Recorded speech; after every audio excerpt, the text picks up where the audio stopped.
ചാതുർമാസ്യ വ്രതകാലത്ത് വ്രതമനുഷ്ഠിക്കുന്ന സാധകൻ പുഴ കടക്കരുതെന്ന് പറയുന്നത് എന്തുകൊണ്ടാണ്? പുഴ കടക്കരുത് എന്നല്ല, ചാതുർമാസ്യം അനുഷ്ഠിക്കുന്ന സാധകൻ ഏത് ഗ്രാമത്തിലാണോ ആ ഗ്രാമത്തിൽ നിന്ന് വെളിയിലേക്ക് പോകാൻ പാടില്ല. പുഴയല്ല, ആ പരിധിക്കുള്ളിൽ മാത്രമേ അയാൾക്ക് ഇരിക്കാൻ പാടുള്ളൂ. എന്നാലേ ചാതുർമാസ്യത്തിൽ പറഞ്ഞതൊക്കെ ചെയ്യാൻ സാധിക്കൂ. പൂർണ്ണ സമയവും അയാൾ വിഹിതങ്ങളായ ഉപാസനകളിൽ തന്നെ കഴിഞ്ഞ് ആ ഗ്രാമത്തിന് പുറത്തേക്ക് പോകില്ല. പിന്നെയല്ലേ പുഴ കിടക്കണത്.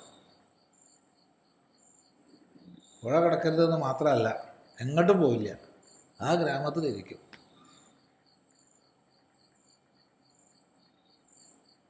അവിടെ യജ്ഞങ്ങളുണ്ടാവും, ചാതുർമാസ യജ്ഞങ്ങൾ നടക്കും.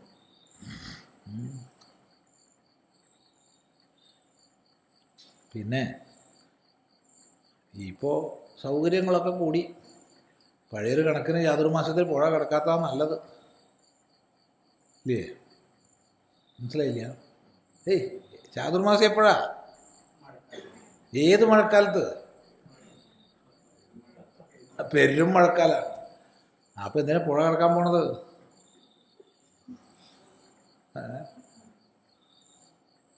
കൂത്തി ഒഴുകല്ലേ പുഴയൊക്കെ ചെയ്യുക, അപ്പം പുഴ കിടക്കുക? എന്താ കഥ? ചാതുർമാസം പെരുമഴക്കാലാണ് ചാതുർമാസം, അതുകൊണ്ടല്ലേ എങ്ങോട്ടും പോകണ്ട പറഞ്ഞത്. അല്ലാണ്ട് സന്യാസിമാർ പണ്ട് കാലത്ത് ശങ്കരാചാര്യ സ്വാമികൾ മഠം സ്ഥാപിച്ചതിന് ശേഷമാണ് സന്യാസിമാർ ഒരു സ്ഥലത്ത് താമസിക്കുന്ന സമ്പ്രദായം വന്നത്. മറ്റേ മുഴുവൻ നടക്കുക ചെയ്യുക. എത്ര മാസം? 8 മാസം. ഒരു സ്ഥലത്ത് നിൽക്കാൻ അധികാരമില്ല, പോയിക്കൊണ്ടേ പോകണം. പോവാ ചര അതാ.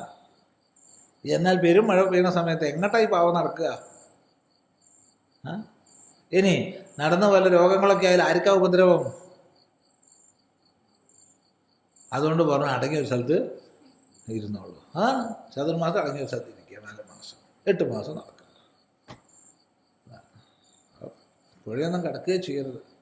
ഇപ്പം നല്ല സൗകര്യങ്ങളുണ്ട് സ്വാമി, പാലമുണ്ട്, നല്ല വാഹനങ്ങളൊക്കെ ഉണ്ട്, കടന്നോളൂ, കുഴപ്പമില്ല.